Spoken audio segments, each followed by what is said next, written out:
Siapa Yesus? Pencipta langit dan bumi. Tapi waktu dia datang, ya, apa yang dia ciptakan ini menolak dia. Siapa Yesus? Tuhan yang datang dari bangsa Yehuda, bangsa Israel, yang kita sedang heboh lihat dia perang dengan Iran. Itu bangsa sampai ini hari masih tolak Yesus sebagai Mesias. Mereka masih tunggu Mesias yang lain.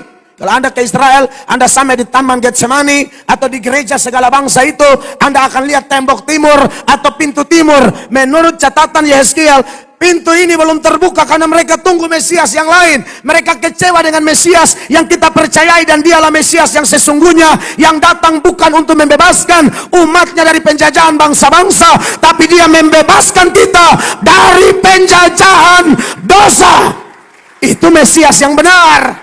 Aku berkata kepadamu, kasihilah musuhmu, berbuatlah baik bagi yang membencimu, mintalah berkat bagi yang mengutuk, berdoa bagi yang mencacimu. Kalau pipi kirimu ditampar, berikan juga pipi kanan. Aku yang memilih kalian. Kita satu dalam doa. Terpujilah Tuhan Yesus. Kami bersyukur menjadi milik kepunyaan-Mu. Engkau memilih kami berdasarkan keputusan-Mu, belas kasihan-Mu, kemurahan-Mu. Dan kami berdiri sebagai kumpulan orang-orang yang menyembah Tuhan. Kami mau lebih dalam lagi. Kami menyadari ibadah kami, bakti kami belum sempurna. Tapi dengan firman-Mu yang kami dengar, kami dibawa semakin dewasa dalam pengenalan yang benar akan Tuhan. Oleh karenanya saat ini hamba berdoa, kiranya Roh Kudus berkuasa atas kami semua, baik hamba dan jemaat, sehingga kami terkonek dengan Roh Kudus. Dan tidak ada satupun yang pulang dengan kosong. Demi nama Yesus yang sudah mengampuni dosa-dosa kami berdoa, dan semua yang rindu firman-Nya, satu hati kita berkata, amin. Tepuk tangan yang meriah bagi Tuhan Yesus. Silakan duduk Bapak Ibu jemaat dan kawan-kawan pelayan yang diberkati oleh Tuhan Yesus Kristus. Puji Tuhan. Baik, shalom.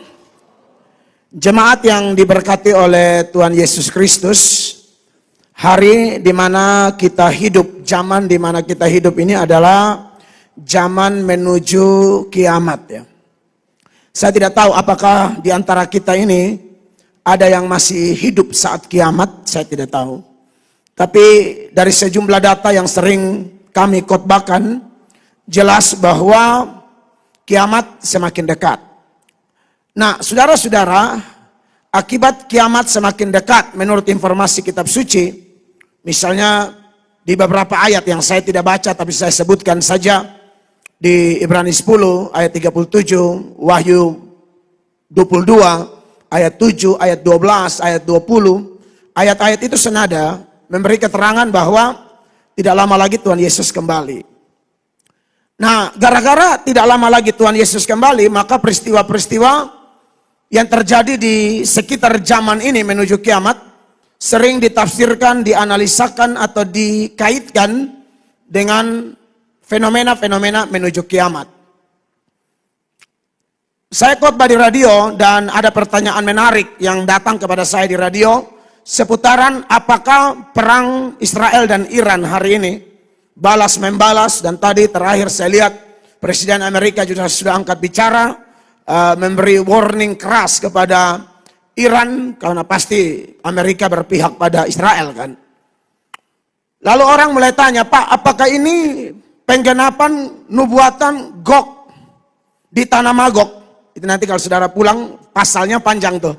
Yehezkiel pasal 38 dan 39. Di situ Israel dalam keadaan tenang tapi diserang, dan kalau kita baca secara keseluruhan, Allah yang menggerakkan bangsa-bangsa itu untuk menyerang Israel, dan akhirnya Allah juga yang membela Israel dan memusnahkan bangsa-bangsa yang menyerang itu. Dan salah satu bangsanya adalah bangsa Persia. Nah, Persia itu ya Iran hari ini. Itu ada di Kejadian Yehezkiel 38 ayat 5, di mana dikatakan di sana, saudara-saudara, Yehezkiel 38 ayat 5, orang Persia, Ethiopia dan Put menyertai mereka dan semuanya dengan perisai dan ketopong. Lalu kelompok aliran premilenialisme dispensasional itu adalah satu kelompok yang menafsirkan secara profetik bahwa ini sudah pasti nih. Jadi mereka tafsirnya betul-betul secara nasional, ya, konteks geopolitik hari ini bahwa peperangan yang terjadi per hari ini, Iran serang bombardir Israel dan mungkin sebaliknya, dan kelihatannya akan panjang untuk 1 minggu, mungkin 1 bulan ke depan. Dan ada yang menafsirkannya, oh ini tanda-tanda perang dunia ketiga akan muncul dan kiamat semakin dekat. Lalu karena mendapatkan pertanyaan itu, saya belajar berbagai pandangan dan saya kurang sepakat dengan premilenialisme dispensasional. Saya lebih cenderung kepada amilenial. Ya. Amilenial itu berpandangan bahwa sebenarnya ini hanya gambaran simbolik dari satu kejadian yang lebih dahsyat menjelang akhir zaman, kalau bicara Gog dari tanah Magog, yaitu bahwa ini puncak penyerangan dari setan dengan segala kekuatannya akan menyerang gereja. Dan luar biasa, kelompok amilenial ini memberikan satu komentar dengan dasar Alkitab yang sangat kuat, yaitu Wahyu pasal 20. Mulai ayat 7 sampai ayat 10, di sana sebutan Gog Magog itu muncul lagi, tetapi dalam satu peperangan rohani yang sangat luar biasa. Saudara bisa lihat di dalam datanya di Wahyu 20 ayat 7. Ini saya izinkan baca, perhatikan.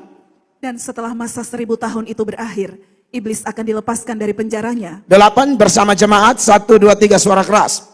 Dan ia akan pergi menyesatkan bangsa-bangsa pada keempat penjuru bumi, yaitu Gog dan Magog, dan mengumpulkan mereka untuk berperang, dan jumlah mereka sama dengan banyaknya pasir di laut. Iya, dan memang serang di sini nanti serang kota Tuhan atau Yerusalem gitu, yang sering tidak bisa dijauhkan dari Israel, bukan? 9 sama-sama baca. Maka naiklah mereka ke seluruh dataran bumi, lalu mengepung perkemahan tentara orang-orang kudus dan kota yang dikasihi itu. Tetapi dari langit turunlah api menghanguskan mereka. Ini agak mirip nih, bahwa akan ada yang serang umat Tuhan seturut nubuatan dalam Yehezkiel 38-39 tentang Gog dari tanah Magog. Tetapi Tuhan akhirnya kasih kalah mereka semua. Lalu di Wahyu ini juga sangat mirip. Tetapi kalau kita menafsir kitab Wahyu, Wahyu dipenuhi dengan tafsiran bersifat simbolik. Jadi tidak bisa artikan secara letterlek, secara harfiah. Ya. Maka kalau kita lihat Wahyu ini, maka sebenarnya ini adalah puncak kekuatan setan menyerang gereja.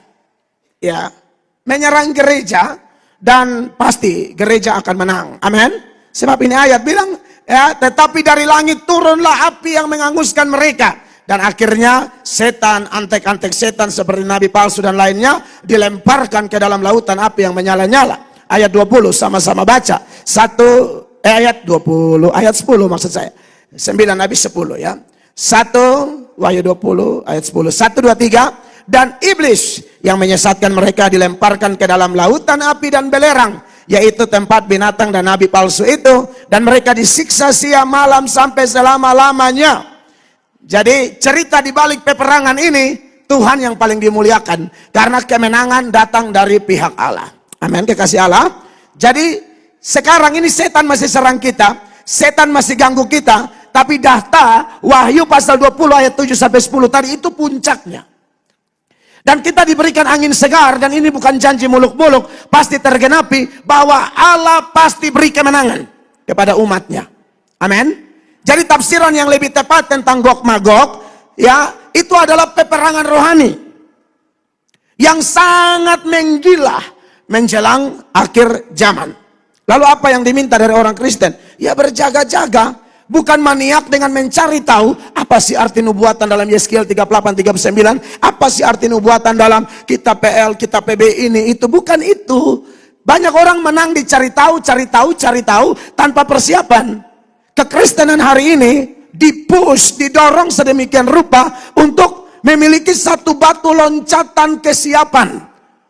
Totalitas diri kita, mental spiritual kita, totalitas diri kita harus berjaga-jaga. Soal Israel serang Iran, Iran serang Israel, dan sekutu kedua bangsa ini akan bergabung, dan kita tidak tahu peperangan ini sebesar apa. Saudara tahu, ini juga sudah disampaikan di dalam Alkitab. Tapi ini bukan ending. Ini hanya baru permulaan. Makanya kalau saudara lihat nubuatan tentang seputaran menuju akhir zaman, versi Matius pasal 24 ayat 6, dia bilang begini, perhatikan jemaat, ayat 6. Kamu akan mendengar deru perang atau kabar-kabar tentang perang. Namun berawas-awaslah, jangan kamu gelisah, Sebab semuanya itu harus terjadi, tetapi itu belum kesudahannya. Iya. Jadi kalau dengar perang-perang kayak begini, berawas-awas, berjaga-jaga. Bukan pusing, aduh ini gimana, ini siapa, ini kenapa. Iran ini mewakili setan, ke apa. Saudara, siap-siap. Amin. Pokoknya ini belum kesudahan. Ini baru start. Ini baru permulaan. Ayat 7. Sebab bangsa akan bangkit melawan bangsa, dan kerajaan melawan kerajaan, akan ada kelaparan dan gempa bumi di berbagai tempat. Iya, lalu ayatnya yang ke-8 sama-sama 23. Akan tetapi semuanya itu barulah permulaan penderitaan menjelang zaman baru. Lalu saudara tanya sama saya, loh Bapak Gembala, kenapa opening khotbah ibadah raya 3 nih kok kelihatan tidak nyambung ya sama tema besar kita, Holy Spirit and our weaknesses. Oh nyambung dong. Masa tidak nyambung? Saudara sudah ikut kita 3 minggu khotbah ini, sudah sampai di mana? Sudah sampai di Roh Kudus menolong kita supaya kita memahami dan mengalami buah roh dengan 9 manifestasinya. Dan manifestasi dari buah roh itu dimulai dengan apa? Kasih. Fenomena sekitar penggenapan ini, saudara tahu, ada salah satu hal yang bermasalah berkaitan dengan tema kita, yaitu apa? Gara-gara bencana-bencana ini, perang-perang ini, dan sejumlah fenomena lain di mana dunia semakin jahat, semakin durhaka, dampaknya apa? Kasih kebanyakan orang semakin dingin. Makanya kalau Anda baca, ini tidak out of context. Kalau Anda baca Matius pasal 24 ini, lompat ke ayat 12, sama-sama baca. Ayat 12, 1, 2, 3. Dan karena makin bertambahnya kedurhakaan, maka apa? Kasih kebanyakan orang akan menjadi dingin. Anda lihat di sana. Jadi tidak ada yang out of context di sini. Alkitab selalu nyambung bagian yang satu dengan bagian yang lain. Dan ini menarik untuk saya dan jemaat renungkan, saya dan jemaat introspeksi, saya dan jemaat evaluasi. Apakah kasihmu masih panas? Atau sudah mulai hangat? Atau sudah semakin dingin? Mungkinkah itu pengaruh dari penggenapan dalam kitab suci? Salah satunya berkaitan dengan fenomena-fenomena seperti kebejatan moral, kedurhakaan, dan juga deru perang. Bahkan mungkin akan ada resesi ekonomi yang menggila yang sudah menunggu kita di depan kita. Lalu gara-gara itu kasihmu kepada sesama makin dingin. Lalu gara-gara itu kasihmu kepada Tuhan semakin dingin. Lalu gara-gara itu kasihmu kepada firman, kasihmu kepada Allah Yahweh semakin dingin. Bersyukur hari ini kita diingatkan lagi kebenaran ini, yaitu tentang Roh Kudus. Jangan sampai kita terjebak dengan semua ini lalu kita lupa memeriksa diri, lupa mempersiapkan diri. Seri khotbah ini mendorong jemaat semua supaya intim dengan Roh Kudus. Dan manifestasi buah roh itu dimulai dengan apa? Kasih. Galatia pasal 22 itu Galatia 5 ayat 22 dikatakan, tetapi buah roh ialah kasih, dan seterusnya. Ini bukan penempatan secara acak. Kasih ditempatkan dahulu, jemaat terkasih, karena memang kasih ini adalah karakter utama dari Allah yang ditonjolkan dalam kitab suci di samping karakter-karakter lain dari Allah. 1 Yohanes 4 ayat 8 mengingatkan kita supaya kasih kita jangan dingin. Ayat itu bilang begini, sama-sama 1, 2, 3. Barang siapa tidak mengasihi, ia tidak mengenal Allah. Sebab apa? Allah adalah kasih. Bagaimana kita bisa mengasihi? Lompat ke ayat 19. Ayat itu berkata, kita mengasihi karena apa? Allah lebih dahulu mengasihi kita. Tanpa kita menerima kasih yang adalah inisiatif Allah, atau Allah adalah sang inisiator, kita memiliki kasih yang tidak gampang dingin, kasih yang tidak gampang padam, kasih yang tetap berkobar-kobar oleh pekerjaan Roh Pentakosta. Maka kita diingatkan, kita butuh kasih yang sejujur-jujurnya. Amin.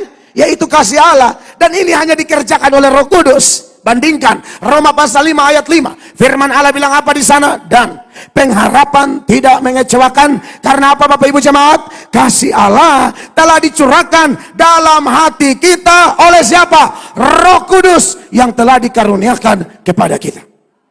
Jadi Roh Kudus bekerja dalam hati kita. Ya ini penting. Dia mulai dari dalam. Sebab semua kasih Yang tidak dari dalam adalah kasih yang pura-pura, kasih yang gampang dingin, bahkan mungkin kasih yang gampang lenyap. Indonesia atau mungkin orang NTT terbiasa dengan kalimat panas-panas tai ayam. Semangat doang awal-awal, star berapi-api, pertengahan mulai padam. Oh, tidak bakalan finish itu. Makanya Anda dan saya bersyukur untuk perkara ini, ya. Dan tahukah Anda bahwa seluruh hukum Taurat, penggenapannya harus kasih. Tanpa itu, melakukan semua hukum di Alkitab tanpa kasih, selesai. Tidak ada guna. Kita sudah belajar tentang superioritas kasih, bukan? Kasih melebihi karunia apapun. Kasih melebihi aktivitas rohani apapun. Kalau kita balik, banyak aktivitas rohani, banyak karunia-karunia yang bertumpuk-tumpuk di gereja. Tapi kalau tidak di-cover dengan kasih yang dikerjakan oleh Roh Kudus, itu hanya show-show rohani, hanya show-show gerejawi. Orang menghabiskan waktu, biaya, tenaga untuk sebuah event, tapi Allah tidak mendapatkan buah yang manis. Sesama tidak dapat berkat, hanya habis di apa? Capek, habis biaya, tapi tidak ada terobosan. Maka kita bermimpi, berharap mengalami yang lebih. Yang lebih. Bukan datar-datar terus, apalagi dingin-dingin. Harus menyala abangku, harus menyala kakakku, harus menyala adik-adikku. Amin. Harus menyala dong. Karena ini karakter utama dari Allah yang Allah mau dimiliki oleh setiap kita yang mengaku kita pengikut Kristus. Amin, jemaat terkasih. Makanya saudara, seluruh hukum Taurat itu penggenapannya apa? Kasih. Makanya kalau kita bandingkan Roma 13 ayat 10, sama-sama baca. 1, 2, 3. Kasih apa? Tidak berbuat jahat terhadap sesama manusia. Kenapa? Karena itu kasih adalah kegenapan hukum Taurat. Kalau saya seberangkan secara sederhana, hukum Taurat itu luas ya. Ada moral law, ceremonial law, ada civil law. Tapi saya bicara tentang moral law atau hukum moral. Yang 10 hukum Allah dengan segala penjabarannya itu. Semua itu harus dilakukan dengan kasih. Kenapa saya pegang prinsip, bagiku tidak ada Allah lain selain Allah Tritunggal, harus melakukan itu dengan kasih. Bukan pengakuan-pengakuan kosong, bukan berkoar-koar tanpa dorongan roh dari dalam batin yang paling dalam. Saya komitmen tidak akan menyembah Allah lain, tidak membuat patung berupa apapun disembah. Apa yang mengcover itu? Apa yang menjadi penggenapan semua itu? Ya kasih kita kepada Allah. Hukum ketiga, jangan menyebut nama Tuhan Allah kita dengan sembarangan. Apa yang membuat kita mentaati larangan itu? Aku mencintai Allah. Amin. Allahku dan semua unsur-unsur yang berkaitan dengan Allahku tidak boleh jadi bahan lelucon. Tidak boleh jadi bahan candaan. Tidak bisa kaget sedikit. Nama Tuhan Yesus itu kayak murah sekali. Jangan. Tidak boleh. Bercanda apa-apa, hindari. Pakai nama di atas segala nama, jadi bahan yang sangat remeh dan murahan. Bertobat. Kita semua belajar menggunakan mulut kita. Kalau memang Anda dan saya dikuasai oleh cinta produk Roh Kudus, saya yakin dari waktu ke waktu kita semakin mampu. Amin. Hukum keempat, kenapa kita ingat dan kuduskan hari Sabat? Dalam konteks Yahudi hari Sabat itu hari Sabtu, tapi Yesus bangkit hari Minggu, hari Pentakosta hari Minggu, dan sejumlah data menuturkan secara implisit, bahkan catatan sejarah, sejak abad kedua kekristenan sudah beribadah di hari Minggu. Berarti, secara tidak langsung Yesuslah yang memindahkan Sabat Yahudi ke Sabat Kristen dari Sabtu menjadi Minggu. Kenapa kita menguduskan Sabat Kristen yang diberkati ini? Karena aku mengasihi Allah. Amin, kekasih Allah. Kenapa Anda hormati ayah dan ibumu? Hukum kelima. Bukan hanya sekedar panjang umurmu, tapi karena engkau memang cinta Tuhan. Engkau dikuasai oleh kasih akan Allah. Orang-orang muda, kalau kau sudah kerja, sudah ada gaji, saya selalu ingatkan, jangan tunggu bapak mamamu telepon tanya kabarmu. Mereka belum tanya, batik baru sudah sampai buat bapak. Amin. Mereka belum tanya, kabaya baru sudah sampai. Mereka belum tanya, rantangan ayam bakar. Oh iya dong. Kirim. Ini kalau supaya lelaki suka toke jangan mau lepas lagi. Toke campur linta. Oh, itu saya lebih ke melekatnya ya. Kalau toke saya kan sekuat tuh. Ini campur linta. Susan ingat mama, bapak. Padahal kita bilang apa? orang yang tidak memelihara seisi rumahnya, engkau lebih parah dari orang yang murtad. 1 Timotius 5 ayat 8, baca tuh. Tetapi jika ada seorang yang tidak memeliharakan sanak saudaranya, apalagi seisi rumahnya, orang itu murtad dan lebih buruk dari orang yang tidak beriman. Betul, kau sudah nikah, betul kau sudah pelok suami, pelok istri, tapi jangan lupa mamamu. Amin. Gaji 4 jutaan, transfer yang 250. Buat orang tua. Karena saya percaya, salah satu keran berkat adalah mengasihi orang tua. Salah satu keran berkat, mengasihi orang tua. Buat anak-anak kurang ajar, abis ini ketemu saya di belakang. Kita makan mie ayam kurus tinggi. Jadi, ini semua adalah penggenapannya tuh kasih. Kasih terlalu dahsyat dan luar biasa. Dan tahukah Bapak Ibu jemaat, topik kasih ini nih, saya sudah bahas minggu lalu, minggu ini saya bahas lagi. Entah berapa minggu ke depan saya tidak tahu. Pokoknya topik ini terlalu panjang dan lebar, tinggi dan dalam. Kasih. Salah satu doa saya buat jemaat sekalian yang beribadah di sini, bahkan orang Kristen di mana-mana tempat, entah beda sinode, tidak satu gereja, beda kota, beda bangsa, tapi yang saya tahu, teladan Kristus adalah berdoa bagi banyak orang dan ada perintahnya secara eksplisit, kita harus mendoakan semua orang, apalagi gereja. Salah satu pokok doa saya adalah supaya orang-orang Kristen yang mendengarkan khotbah kami atau mendengarkan khotbah hamba-hamba Tuhan lain yang berkhotbah dengan menekankan Injil yang murni, Anda semua pertama-tama bertobat, Anda semua pertama-tama dibaptis Roh, Anda semua pertama-tama dipenuhi Roh. Dan kalau Roh berkuasa atas Anda dan saya, maka yang terjadi apa? Yang terjadi adalah kita menghasilkan buah. Dan buah yang pertama yang merupakan karakter utama dari Allah adalah agape, kasih. Itu doa saya. Habis baru minta saudara pu ekonomi lah, yang belum nikah Tuhan kasih ketemu dong dan jodoh yang pas. Itu juga saya doakan. Muka-muka jomblo begini banyak. Bagaimana saya tidak beban? Dari beberapa wajah kelihatan kok belum laku.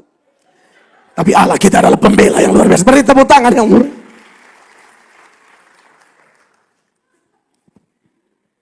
Tapi ngapain dapat pasangan, tapi pasangan yang tidak punya kasih dari Roh Kudus.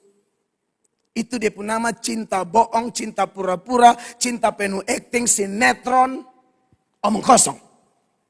Amin.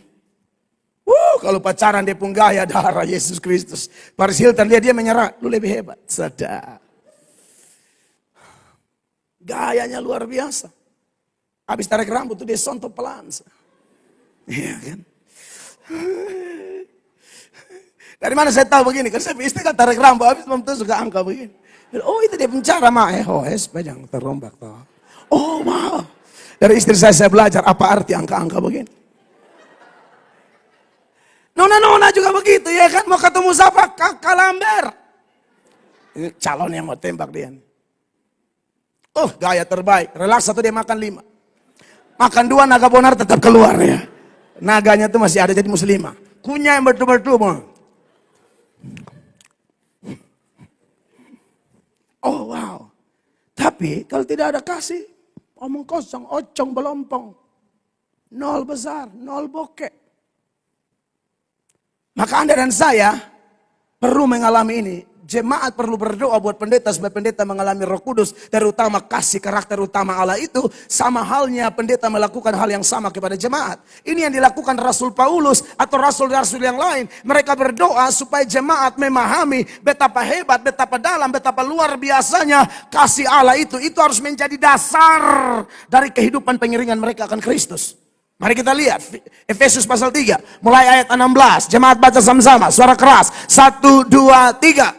Aku berdoa supaya ia, menurut kekayaan kemuliaannya, menguatkan dan meneguhkan kamu oleh rohnya di dalam batin. Di dalam batinmu. Pada waktu orang percaya Yesus, kita dimeteraikan dengan Roh Kudus. Artinya roh Tuhan dan roh atau jiwa kita jadi satu. Kayak perangko, tidak bisa dipisahkan oleh apapun.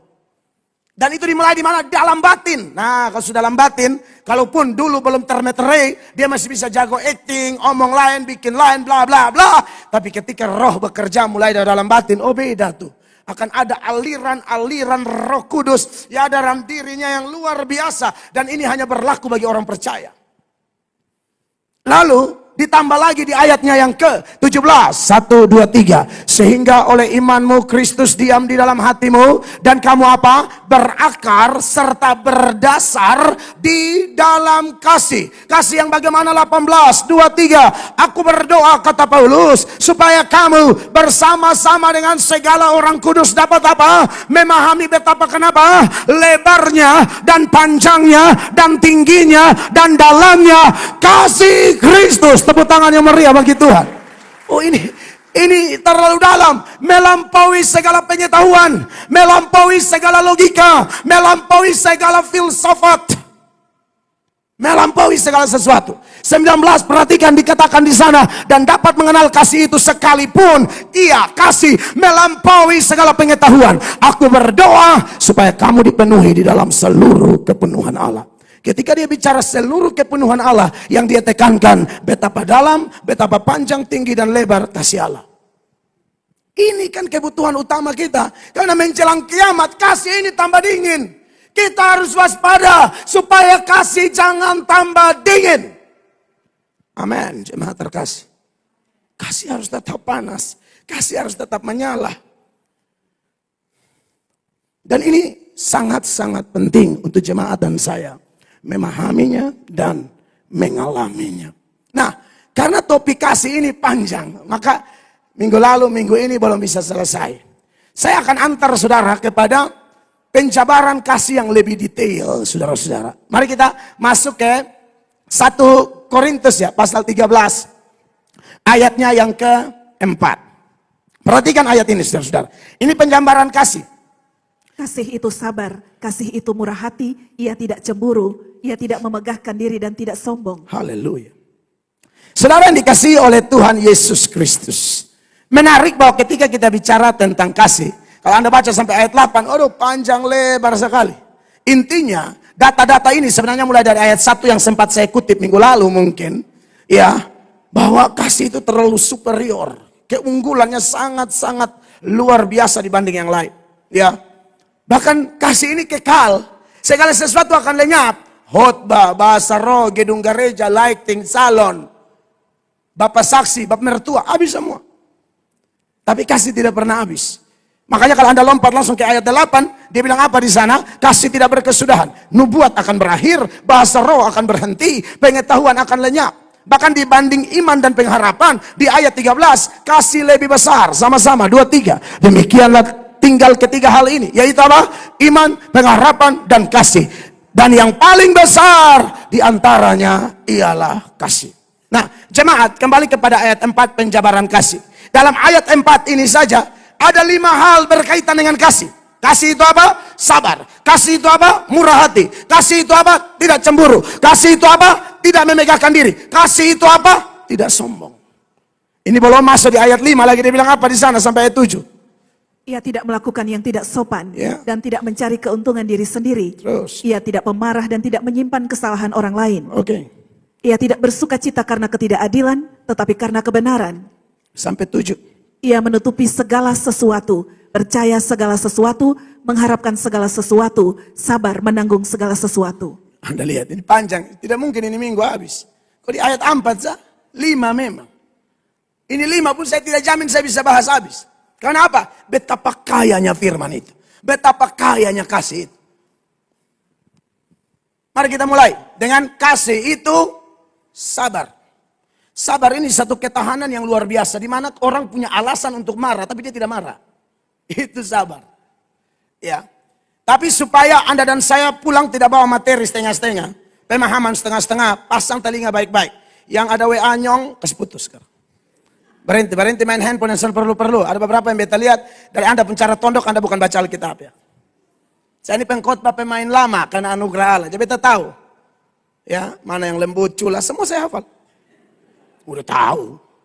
Siapa yang angkat tondok begini catat khotbah, beda dengan tondok ke tangan mulut terbuka. Kan mungkin catat khotbah mulut terbuka begitu. Tidak bisa. Tidak bisa. Lu ada lihat FB Pro-nya anak-anak soe mungkin. Lu lihat begini. Oke, di senaipan kalah apa? Fokus dong dengar khotbah. Amin. Bisa tidak Tuhan menegur engkau pas lihat handphone, Tuhan kasih masuk handphone dalam mulut? Bisa. Oh bisa. Bagi Allah tidak ada yang mustahil. Yunus ditelan ikan.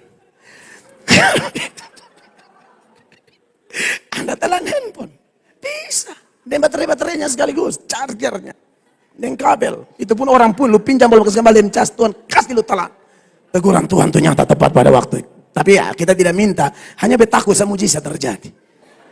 Oh iya dong. Kan tulah itu hukuman dan itu mujizat. Ya saya tidak minta tapi saya minta perhatian. Jadi saudara-saudara, kasih itu sabar. Dan supaya Anda tidak bawa pulang setengah-setengah materi yang begitu penting, pada hari ini saya mau kasih tahu sama saudara bahwa karakter utama Allah yaitu kasih. Tapi dari kasih ini muncul juga karakter-karakter Tuhan yang lain yang tidak bisa dipisahkan dengan kasih. Makanya kenapa dalam penjabaran kasih yang ditulis di sini satu deskripsi yang sangat tajam berkaitan dengan karakter yang harus menjadi warna jelas. Dari semua orang percaya, dia bilang kasih itu sabar, ya. Dan ini adalah sifat Allah, ini adalah sifat Yesus Kristus. Anda bayangkan Yesus harus hadapi tantangan demi tantangan. Siapa Yesus? Pencipta langit dan bumi. Tapi waktu dia datang, ya, apa yang dia ciptakan ini menolak dia. Siapa Yesus? Tuhan yang datang dari bangsa Yehuda, bangsa Israel, yang kita sedang heboh lihat dia perang dengan Iran. Itu bangsa sampai ini hari masih tolak Yesus sebagai Mesias. Mereka masih tunggu Mesias yang lain. Kalau Anda ke Israel, Anda sampai di Taman Getsemani atau di gereja segala bangsa itu, Anda akan lihat tembok timur atau pintu timur. Menurut catatan Yeskiel, pintu ini belum terbuka karena mereka tunggu Mesias yang lain. Mereka kecewa dengan Mesias yang kita percayai dan dialah Mesias yang sesungguhnya, yang datang bukan untuk membebaskan umatnya dari penjajahan bangsa-bangsa, tapi dia membebaskan kita dari penjajahan dosa. Itu Mesias yang benar. Dan itu ada di Alkitab. Karena kejahatan kita, dia dihantam. Dia menderita karena pelanggaran kita. Kita sesat, tapi semua ditanggungkan pada dia. Itu kan nubuatan tentang Mesias yang menderita. Israel tolak.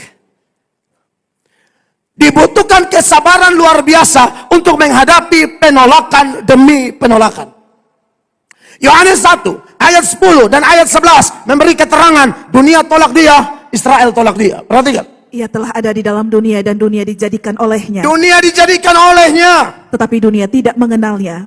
Dunia tidak mengenalnya. Orang sekarang maki Yesus enaknya. Ibu pendeta Esi kemarin khotbah sampai menangis. Hanya gara-gara baca komentar banyak orang hina Tuhan Yesus. Tapi itu yang dialami Tuhan Yesus. Dia bukan hanya sabar waktu dia menjelma. Sampai ini hari dia duduk di sebelah kanan Allah. Dia masih sabar. Padahal dia penentu kiamat. Padahal dia hakim yang kalau dia datang gempa bumi. Kilat dari ujung ke ujung. Itu gara-gara sambut dia datang. Coba dia sapa. Tapi dia masih sabar. Sebegitulah. Pergi di Nazaret tolak. Pergi ke keluarga tolak. Karena dia sendiri berfirman, musuh orang ialah orang-orang seisi rumahnya. Jadi Anda yang baru bertobat, lalu di keluargamu terjadi penolakan, Anda butuh mengalami kasih itu sabar. Kata sabar dia pakai kata Yunani makrotumia. Makrotumia itu betul-betul Anda bisa bertahan. Anda berkata, aku bukan yang dulu lagi. Kalau dulu lagi aku suka bilang apa? Lu korek beta, bepun setan naik. Itu aku yang dulu. Yang mana? Yang piara setan. Kan tinggal kasih naik. Jadi dia itu dalam dia sendiri itu kayak ada ruangan tertentu yang isinya setan. Dia tinggal kunci, dia tendes kanop, setan naik. Naik, masuk kembali dalam dia. Akhirnya dia jadi jahat. Tapi anak Tuhan tidak omong, setan naik ya. Tidak ada. Karena ketika kita percaya Yesus, Roh Kudus dimeteraikan, roh itu usir setan yang dalam kita. Pernah baca? Matius 12 ayat 26, dia bilang apa? Demikianlah juga kalau iblis mengusir iblis, ia pun terbagi-bagi dan melawan dirinya sendiri. Bagaimanakah kerajaannya dapat bertahan? Langsung 28 sama-sama baca, 2, 3. Tetapi jika aku, kata Yesus, mengusir setan dengan kuasa roh Allah, maka sesungguhnya kerajaan Allah sudah datang kepadamu. Amin. Jadi emosi-emosinya kita tidak akan berkata bilang, ini kalau setan saya naik. No. Saudara akan bilang apa? Untung saudara Roh Kudus. Sadar. Tapi jangan terlalu sering juga. Amin. Karena Roh Kudus jangan dibawa-bawa saat lu marah, lu terlalu pakai nama lu Bapak, lu pakai Roh Kudus lagi. Ya, Roh Kudus datang usir setan, suasana sorga ada. Dan saudara-saudara, Yesus itu harus berurusan dengan bukan saja kampung halamannya, keluarganya. Murid-muridnya itu kepala angin semua. Murid-murid. Tapi Yesus bisa sabar. Anda lihat Petrus punya model kayak apa? Mulut besar. Omong mulut paling besar. Omong lain, bikin lain. Janji lain, bikin lain. Tapi Tuhan sabar. Sampai Petrus dimunculkan menjadi seorang pengkhotbah luar biasa. 1 kali khotbah 3.000 orang bertobat di hari Pentakosta. Karena apa? Gurunya sabar. Karena apa? Tuhannya sabar. Jadi seluruh deskripsi tentang kasih dalam 1 Korintus 13 itu ayat 4 sampai seterusnya, itu adalah deskripsi dari karakter kasih yang ada pada Kristus dengan segala pencabarannya. Dia sabar. Saudara pikir itu kakak adik dua, Yakobus dan Yohanes, darah rendah, darah tinggi. Saudara yang pikir murid-murid Yesus itu yang kayak malaikat yang terbang. No. Itu emosi sedikit, maunya api turun dari langit. Tuhan Yesus melewat Samaria, ya kan? Orang Samaria tolak, mereka marah, mereka bilang, Tuhan kalau mau kami minta api bakar mereka semua. Coba periksa Lukas 9 ayat 52. Lukas 9:52. Dan ia mengirim beberapa utusan mendahului dia. Ya. Mereka itu pergi lalu masuk ke suatu desa orang Samaria untuk mempersiapkan segala sesuatu baginya. Ayat 53, apa yang terjadi? 2, 3. Tetapi orang-orang Samaria itu tidak mau menerima dia karena perjalanannya menuju Iya, Yerusalem. karena Yahudi dan Samaria kan tidak bergaul, dianggap musuh. Iya toh? Maka Anda lihat Yakobus dan Yohanes bilang apa di ayat 54. Ketika dua muridnya yaitu Yakobus dan Yohanes melihat hal itu, mereka berkata, Tuhan, apakah engkau mau supaya kami menyuruh api turun dari langit untuk membinasakan mereka? Darah tinggi. Anda pikir murid-murid itu darah rendah, tinggi semua. Dong usah makan babi, tadi makan kambing. Saudara, kambing itu sama domba, itu darah naik cepat loh. Ada yang belum pernah makan domba, tengah. Pokoknya beriman. Ya kan kita mau cari domba di Kupang di mana? Lu mesti rote. Tapi lu jam pindah ketemu domba langsung potong, orang potong lu. Tanya ento punya atau bukan? Ento tidak mungkin kasih free. Kembali ke murid-murid. Saudara, ini berat semua nih. Thomas, aduh, itu otak paling seleb, skeptik tingkat tinggi. Dia ngomong apa tidak langsung gampang percaya. Sampai Yesus sudah bangkit aja orang dia, Yesus sudah bangkit, saya tidak percaya. Kalau saya tidak pegang itu tangan, saya tidak percaya. Ini Thomas nih. Yohanes 20 ayat 25, Anda lihat di sana. Ketika Thomas datang, sebelumnya dia absen 2 minggu. Lalu murid-murid yang sudah mengalami berkat tidak mau tutup kesaksian, bagi kesaksian. Tapi orang jenis ini tidak langsung terima. Wow, aku diberkati. No. Mesti sabar hadapi orang begini, perhatikan. Maka kata murid-murid yang lain itu kepadanya, kami telah melihat Tuhan.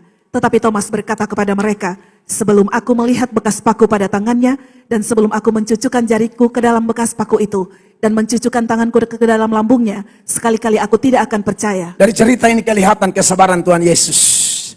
Ini sebenarnya misi sudah selesai. Bisa saja Tuhan buat sesuatu yang lain, teguran keras atau apa, tidak. Dia sabar banget sama orang-orang jenis begini nih. 2:6, jemaat baca, 1, 2, 3. 8 hari kemudian, murid-murid Yesus berada kembali dalam rumah itu, dan Thomas bersama-sama dengan mereka. Sementara pintu-pintu terkunci, Yesus datang dan ia berdiri di tengah-tengah mereka dan berkata, damai sejahtera bagi kamu. Lalu 27 sama-sama, saudara lihat Tuhan Yesus jawab permintaan Thomas yang sebenarnya menjengkelkan. Tapi bagi Yesus yang maha sabar, dia tetap mau supaya orang ini ditolong. Sama-sama baca dikatakan, kemudian ia berkata kepada Thomas, taruhlah jarimu di sini dan lihatlah tanganku. Ulurkanlah tanganmu dan cucukkan ke dalam lambungku. Dan jangan engkau tidak percaya lagi, melainkan percayalah. Dan menariknya Bapak Ibu jemaat, Yesus yang maha sabar, kasih itu sabar. Sabar terhadap Thomas juga, dan akibat kesabaran Tuhan kepada Thomas, dia yang terhilang, dia yang kelihatan terbelakang, kemudian dipulihkan dan membuat satu pengakuan yang dianggap pengakuan yang lebih besar dari pengakuan-pengakuan yang lain. Di ayat 28 dikatakan apa? Thomas menjawab dia, ya Tuhanku dan Allahku. Karena kesabaran Tuhan kita yang kebanyakan dipandang sebelah mata, dianggap nomor urut paling belakang, bisa ada di barisan paling depan, dipakai demi kepentingan kerajaan Allah. Sejarah gereja mencatat gereja Santo Thomas di India dibangun di atas tempat di mana Thomas ditombak mati sebagai martir. Gara-gara apa? Yesus sabar bentuk kepala batu ini sampai jadi seseorang yang luar biasa demi kepentingan gereja. Amin, saudara. Ini karakter Yesus. Kami ini gembala kecil yang urus domba-domba gembala agung. Wajib hukumnya meminta supaya kami memiliki kasih yang bisa sabar. Betul, kami tidak bisa mengubah orang. Yang ubah orang Roh Kudus. Tapi kan tidak gampang hadapi. Orang pikir jadi pendeta enak. Jadi RT saya pusing. Hanya jadwal siapa terima beras apa belum. Ada yang terima dobel. Dia bawa KTP 2, dia Teo mati karena tabrak. Itu Teo mau poa di Teo belum kubur. Tapi begini. RT aja pusing. Gambala sidang. Cuma kalau cuma 5 orang sih susah. Iya kan? Jadi orang ini butuh kesabaran ini. Kupang kecil begini. Itu WhatsApp yang masuk itu ngeri. Jadi ada beberapa saudara yang kepala batu aneh-aneh. Orang kirim saudara pun foto. Kirim saudara. Kita lihat tapi ya beta sabar. Mau bagaimana lagi? Anak menangis begini. Ketemu sabar. Siapa punya? Bapak-bapak di barisan belakang tolong cek dulu. Jangan bosan sabar. Nanti coba dengar ini khotbah supaya tahu tindakan apa yang kita harus ambil. Nah, mentang-mentang poin sabar pembiaran. Nah, kasih ingat saya pelan-pelan. Saya bikin insan butuh kesabaran. Khotbah-khotbah anak menangis. Saudara cuma pendengar, gara-gara terganggu juga kan. Buat ada khotbah, saudara sedang padahal yang lihat ini dia panas itu kamu nangis. Tapi itulah kehidupan ini. Hanya menang lihat selumbar di mata orang.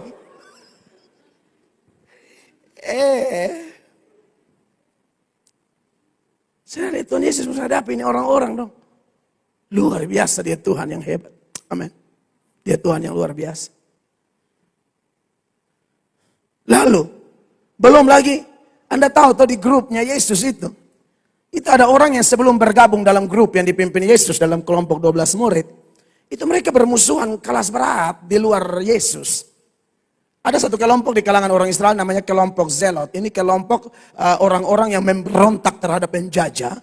Dan mereka itu punya tindakan-tindakan ekstrim, selalu siap pisau, di mana aja mau di pasar, di tempat keramaian mana. Kalau mereka ketemu tentara Romawi atau antek-antek Romawi, pasti mereka hantam, mereka tusuk kasih mati. Dan salah satu antek Romawi yang sering ada, dan itu juga berasal dari orang Yahudi adalah siapa? Pemungut cukai. Tapi Anda tahu dalam murid Yesus ada Simon orang Zelot, ada Matius pemungut cukai. Anda bisa bayangkan kalau Simon orang Zelot ketemu Matius bukan dalam grup yang dipimpin Yesus, mati. Mati. Dia tikam kasih mati. Tapi itulah kalau Tuhan berkenan kepada jalan seseorang, Tuhan pilih dia, Tuhan meteraikan dengan Roh Kudus, Tuhan buat kasih itu bertumbuh luar biasa dan kasih itu sabar, maka gesekan-gesekan di masa lalu, apa segala macam yang bikin tersinggung. Kalau orang sudah datang dalam Tuhan, sudah terima Yesus sungguh-sungguh, ada dalam zona keselamatan, maka orang itu tidak akan lagi simpan-simpan hati, dendam. Tidak akan. Tidak akan. Bahkan seperti cerita itu, musuh bisa jadi kawan. Gara-gara apa? Tuhan berkenan kepada jalan kita. Masih ingat Amsal 16 ayat 7 bilang apa? Sama-sama 2-3. Jikalau Tuhan berkenan kepada jalan seseorang, maka apa? Musuh orang itu pun didamaikannya dengan dia. Matius pemungut cukai, Simon orang Zelot, jadi teman pelayanan, jadi teman kabar Injil, jadi teman piurus jiwa-jiwa yang sedang terhilang, domba-domba yang sedang tersesat. Luar biasa. Banyak orang tuh ya, di Kupang misalnya, atau beberapa tempat, tidak pernah ketemu saya. Ya. Tapi sudah jengkel duluan dengan saya. Pokoknya tidak suka saya saja. Tiba-tiba saya datang dalam perkumpulan mereka. Baru mereka kaget bilang, aduh Bapak tidak seperti yang orang omong. Dia mau cok nasi di mata juga orang tua. Maksudnya kenapa kok terlalu termakan cepat? Nanti suka tunggu baru, oh ternyata Pak Mel tidak seperti yang orang omong. Dan lain-lain. Akhirnya yang dulu musuh-musuh, dulu beberapa yang sekarang sudah jadi sahabat pendukung pelayanan di sini, paling jengkel saya. Kan dia pacaran yang beda agama nih. Beta kan saudara tahu ini warnanya sudah jelas, tidak berubah lagi. Saya bombardir gila-gilaan di sana. Tung tang, jengkel banget sama saya. Tapi sampai satu titik Roh Kudus bekerja jadi kawan sekarang. Dari mana kita tahu ini? Dia bersaksi di sini di ibadah-ibadah kaum ibu kalau tidak salah. Dia bersaksi saya paling jengkel itu bagem. Tapi sekarang aduh jadi pendukung setia. Minta tolong apa saya selalu 86. Oke siap. Dulu paling jengkel saya. Kalau Tuhan berkenan kepada jalan seseorang, musuh bisa jadi kawan. Amin. Jadi saudara yang ada gesekan, ada tersinggung dengan A, B, C, D, dia mantan pacar, sekarang dia bagonceng dan dia pun pasangan baru. Dompolok kita lalu kuat, dia urusan. Karena lalu lintas sekarang ini perlu Anda lihat dari sisi kepolisian. Benar. Dia memang kuat.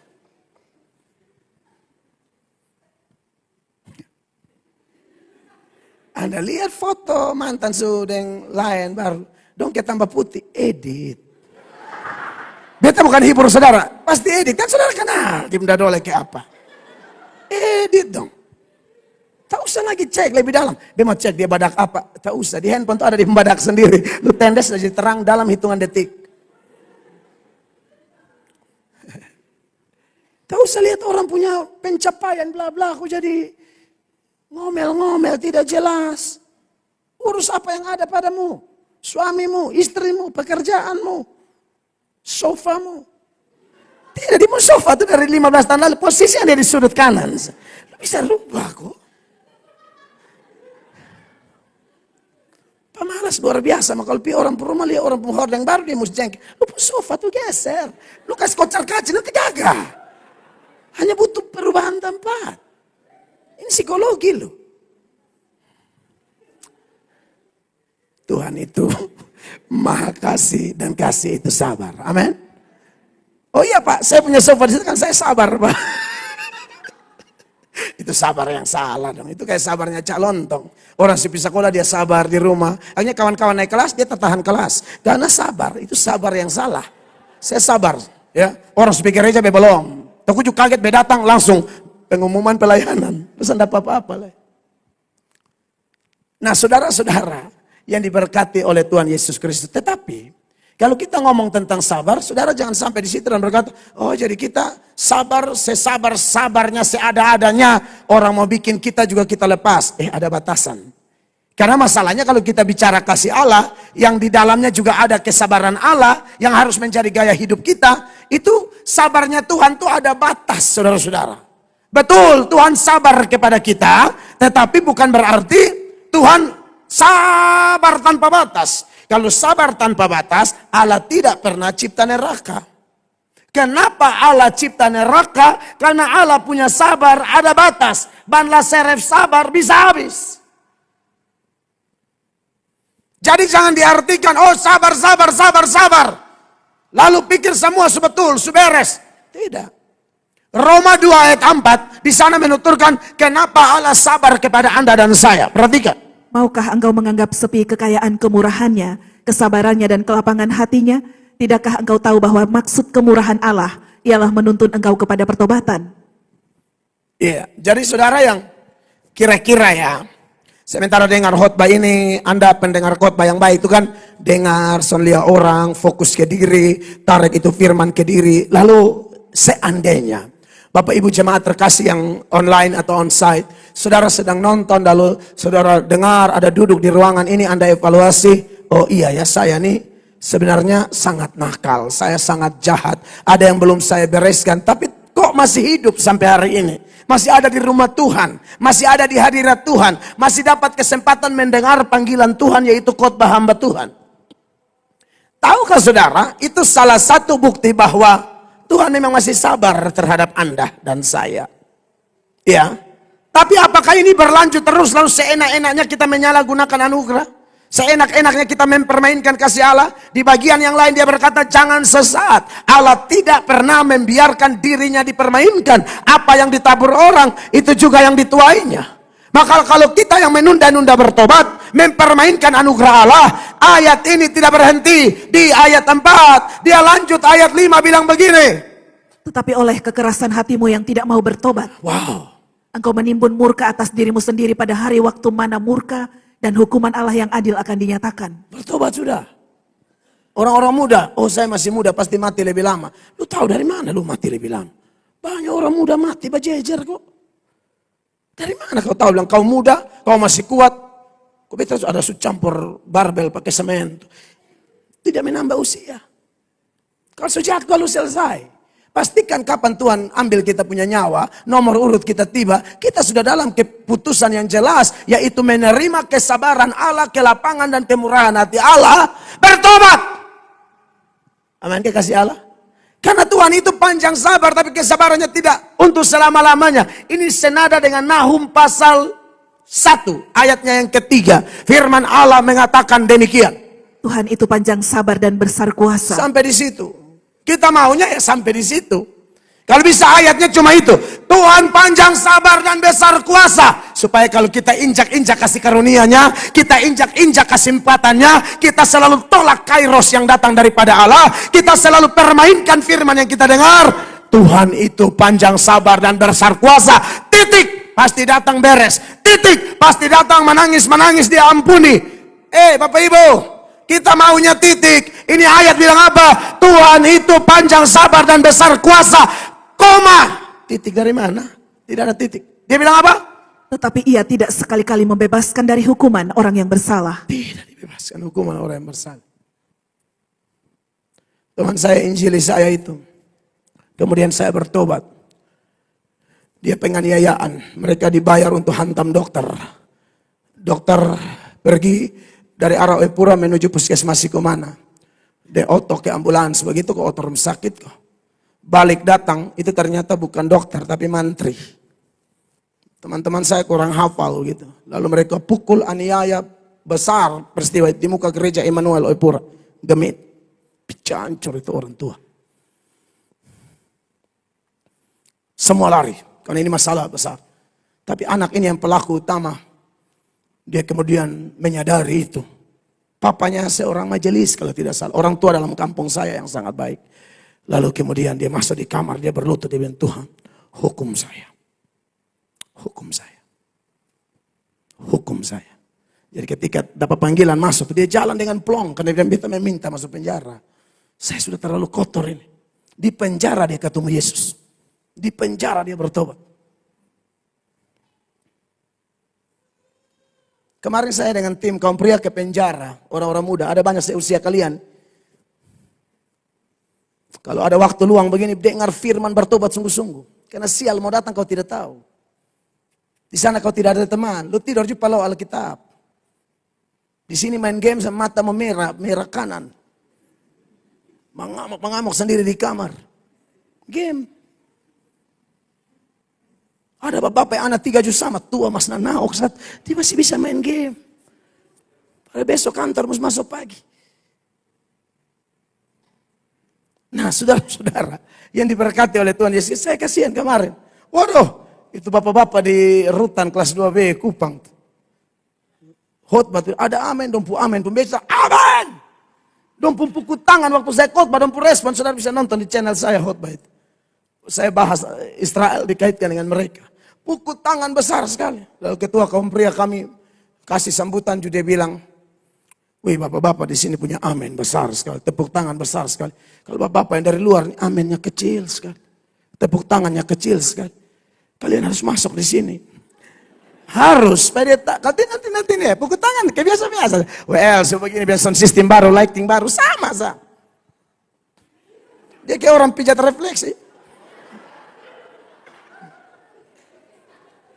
Ada lagi kayak ikan botok.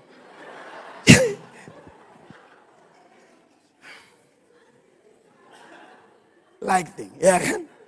LED 3. Sound system. Tetapi jangan refleksi. Kesana ikan botok. Nah. Kok mau keluar saya kayak susah.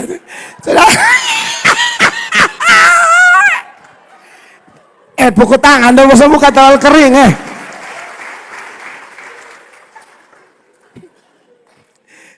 Yesus baik. Semangat sekali. Dalam khotbah itu saya ngomong, saya ambil contoh, ada beberapa bapak itu yang masuk penjara, secara rendah hati dia bilang apa? Beta harus ada di sini.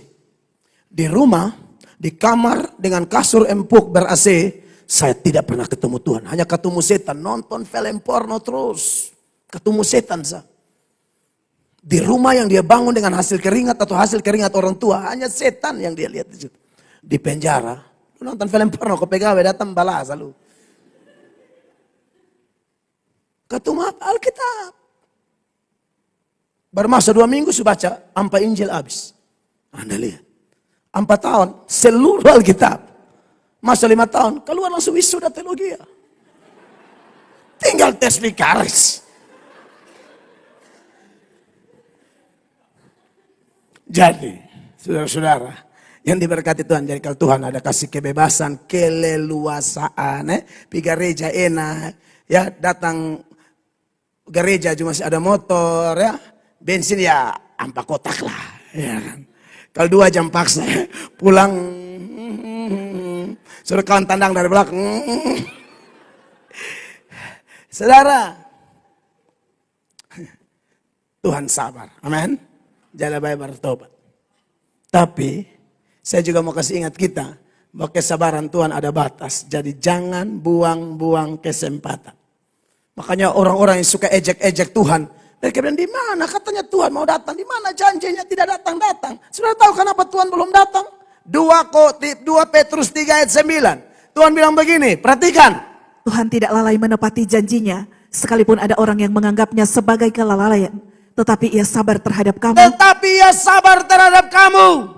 Karena ia menghendaki supaya jangan ada yang binasa, melainkan supaya semua orang berbalik dan bertobat. Itu yang Tuhan mau. Ya, saya omong tidak main gila, dasar ayat terlalu banyak. Tambah 1 lagi deh. 2 Petrus 3 ini ayat 15. Perhatikan. Anggaplah kesabaran Tuhan kita sebagai kesempatan bagimu untuk beroleh selamat, seperti juga Paulus, saudara kita yang kekasih, telah menulis kepadamu menurut hikmat yang dikaruniakan kepadanya. Iya, jadi saudara yang diberkati oleh Tuhan Yesus Kristus, kasih itu sabar. Tapi kita harus mengerti sabar itu dalam konteks seperti itu ya.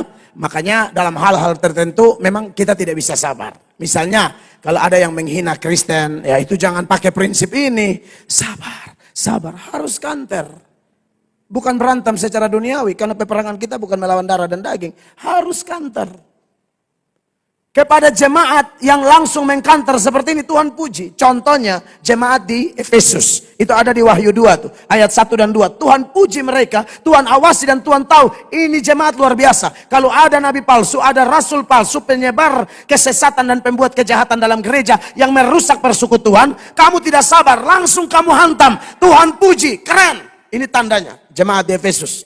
Tuliskanlah kepada malaikat jemaat di Efesus. Inilah firman dari Dia yang memegang ke7 bintang itu di tangan kanannya dan berjalan di antara ke7 kaki dian emas itu. 2. Aku tahu segala pekerjaanmu, Ya. baik jerih payahmu maupun ketekunanmu.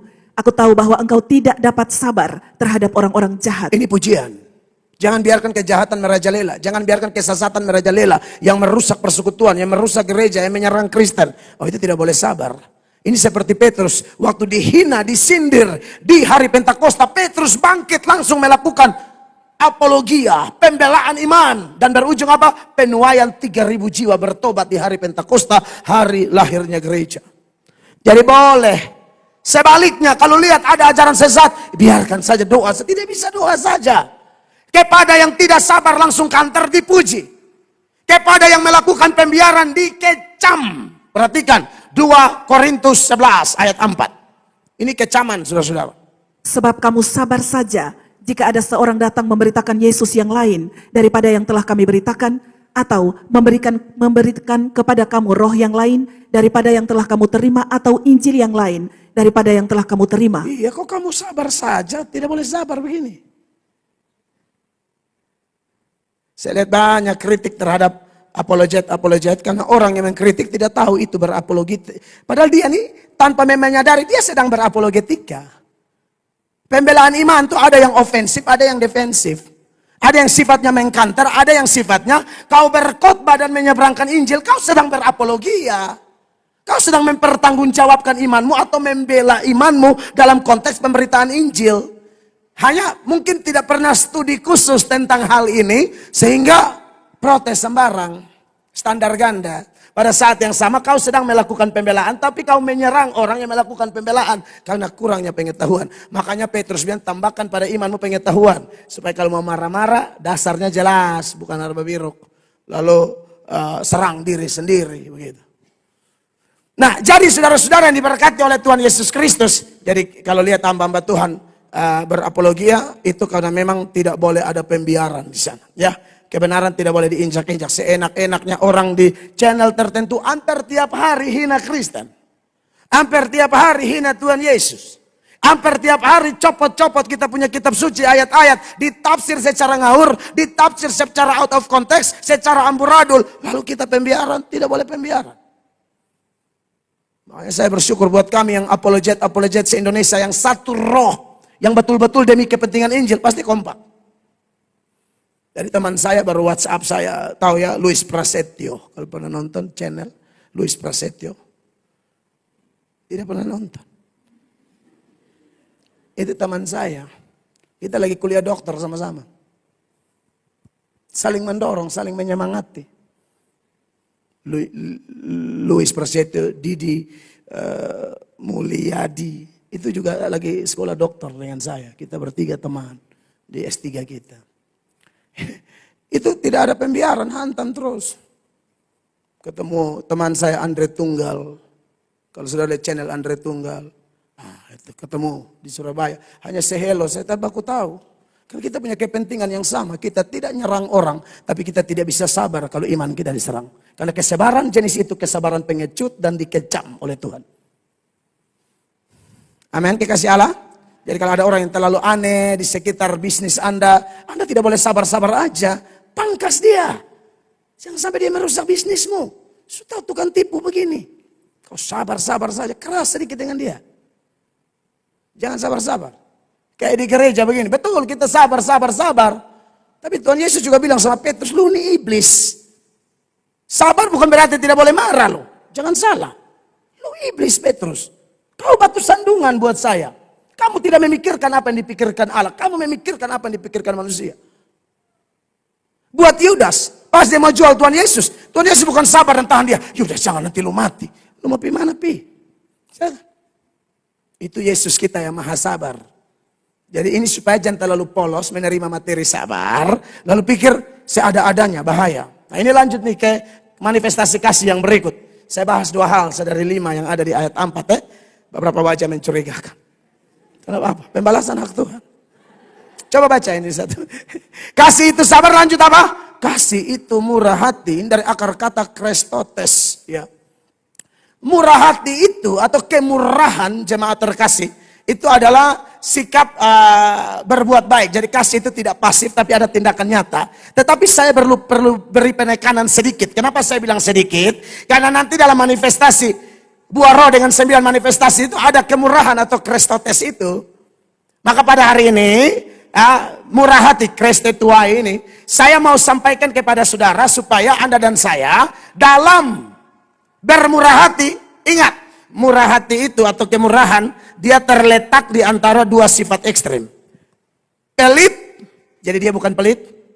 Boros, dia bukan boros. Murah hati itu memberi tepat sasaran. Kalau pelit, bukti bahwa ini bukan kemurahan, makanya salah satu daftar orang yang masuk neraka itu orang pelit. Orang sakikir. Supaya mantap kita lihat dulu datanya di dalam 1 Korintus 6 mulai ayat 9. Dia bilang apa di sana? Atau tidak tahukah kamu bahwa orang-orang yang tidak adil tidak akan mendapat bagian dalam kerajaan Allah? Ya, jadi orang tidak adil tidak masuk surga ya. Salah satunya tidak adil dengan Allah. Tidak adil dengan Allah itu apa? Pas kita mau perlu, kita berharap, kita berteriak, Tuhan langsung dengar, langsung bertindak. Bagian Tuhan panggil kita, kita ulur-ulur waktu. Tidak adil. Kalau mau Tuhan langsung kabulkan, kau dipanggil juga langsung buat keputusan. Ini aku Tuhan, utus aku. Seperti Yesaya bilang. Bukan kau tunda. Langsung ini beta Tuhan, beta mau. Ini yang panggil kau ini pemilik napas kehidupan. Yang panggil kita ini adalah raja di atas segala raja. Takut apa? Yang panggil gembala saudara Tuhan Yesus. Dan saya sudah rasa berkatnya, pertolongannya, keajaibannya, proteksinya, semua dari dia. Yang paling mulia dan terbaik dia sudah kasih kepada semua orang yang sungguh-sungguh meresponi panggilannya secara cepat. Tidak tunda-tunda. Jadi harus adil ya. Dosa lain leh. Janganlah sesat, orang cabul, penyembah berhala, orang berzinah, banci, orang pemburit. Iya sebenarnya saya hanya mau bahas kikir. Kikir tagepe di antara dosa-dosa dari sekalian sesudah. Ya saudara yang cabul, juga tidak bertobat, tidak masuk. Saudara yang sembah berhala itu apapun yang merusak hubunganmu dengan Allah. Ya main TikTok, main segala macam sampai lupa berdoa, lupa baca Alkitab, itu berhala. Orang yang bersinah, ini orang yang sunika, tapi masih bersinah di orang lain. Kalau cabul itu yang belum nikah, tapi sudah melakukan seks di luar nikah. Itu bedanya. Ya, banci juga masuk ya. Ini musuh omong jelas.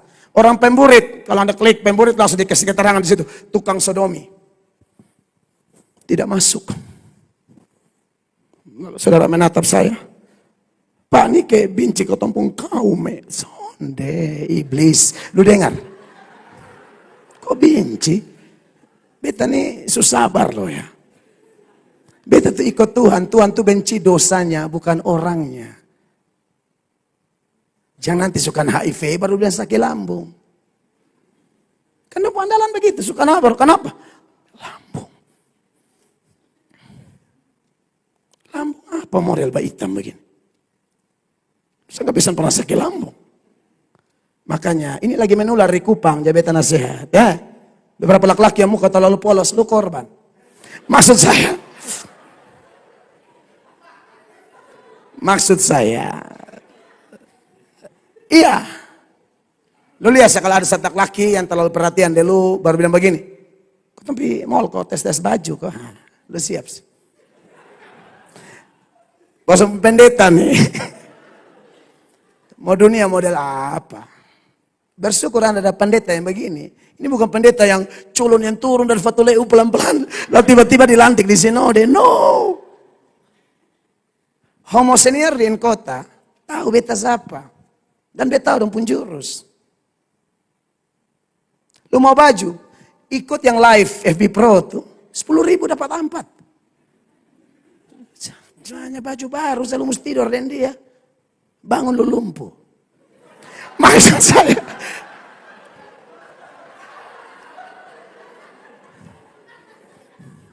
Yang bingung tanya, kenapa kau bangun lu diam? Lu diam, tahu saya tanya, biasa akan jelaskan itu. Ini 17 tahun ke atas. Jadi begini, ini sekalian saya akan menanti maksud. Bisa bertobat tidak? Bisa. Kita kenal kok banyak sekali dari pelayan Tuhan. Mungkin body language-nya masih kelihatan. Dia masih kayak agak angin tiup menurut kiri. Tapi sebenarnya itu baik. Benar ya? Ini saya omong, makanya beberapa teman tuh kalau pimpin pujian masih kelihatan. Kita bersyukur kepada Yesus. Tapi Anda jangan langsung bilang, neraka, jangan dulu. Kata siapa? Ini makanya beta mau kasih materi ini yang lu pulang sana bawa, setengah-setengah lalu menghakimi orang secara membabi bu. Bahkan kawan penghort banyak. Beta ini mesti kasih tahu supaya kalau undang orang, saudara jangan menghakimi. Beberapa teman saya hot banyak masih kelihatan, tapi dia sonde begitu. Kalau kita melihat kebenaran ini kita percaya ada kelepasan dan kemerdekaan yang sejati dari Kristus. Oh iya dong.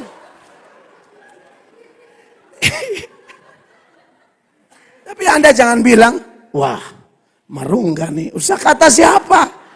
Kata siapa? Sembuh.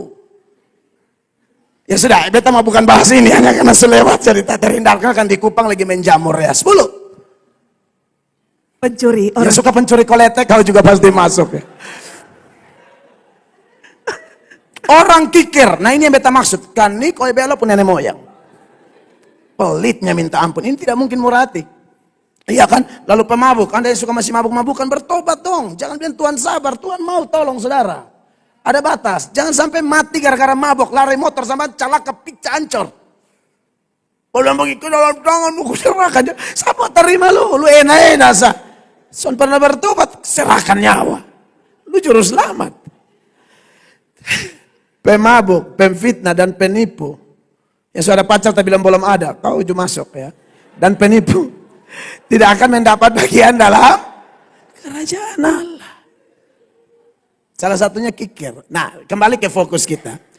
Murah hati itu tidak kikir, tapi murah hati juga tidak boros. Murah hati itu memberi tepat sasaran, panti asuhan, ya.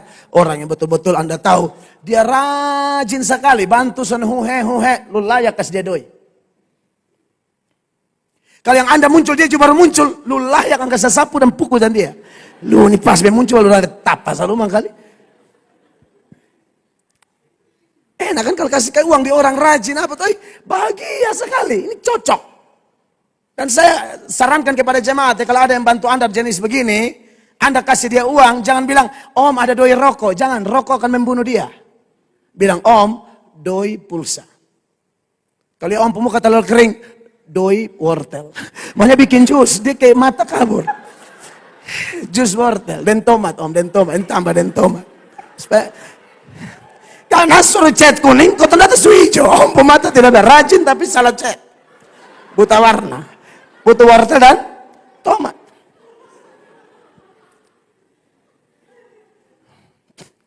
Jadi murah hati harus tepat sasaran. Amin. Yesus bilang, jangan buang mutiara di babi. Karena kalau saudara urus orang begini, saudara pun kebaikan, kepedulian, dia akan anggap saudara tuh jadi bahan yang bisa diremehkan. Saudara akan dibuat sakit hati sekali. Padahal Anda tujuan mau baik sama dia. Ayat penutup deh, benar-benar penutup. Di Matius 7 ayat 6 sama-sama baca 1, 2, 3. Jangan kamu memberikan barang yang kudus kepada anjing. Dan jangan kamu melemparkan mutiaramu kepada babi. Supaya jangan diinjak-injaknya dengan kakinya. Lalu apa? Ia berbalik dan mengoyak kamu. Artinya apa? Dia serang kita. Padahal kita hanya sayang dia, mau tolong dia, mau ajak dia ke gereja. Tahu soal ajar-ajar sembeta. Lu mau masuk sana karena masuk sendiri di sana. Ada orang kayak begitu, kita hanya mau ajak bro. Jadi kau beta jemput. Aku udah jalan SMS, bro, ini rumah sakit. Batabrak infus. Jadi, kalau saudara murah hati juga lihat yang tepat sasaran ya. Bantuan materi, firman apapun. Yesus bilang kau kabarkan Injil, orang tolak, kebuskan debu di kakimu pindah. Orang lain butuh engkau. Beri tepuk tangan yang meriah bagi Tuhan Yesus. Aku berkata kepadamu, kasihilah musuhmu, berbuatlah baik bagi yang membencimu, mintalah berkat bagi yang mengutuk, berdoa bagi yang mencacimu. Kalau pipi kirimu ditampar, berikan juga pipi kanan.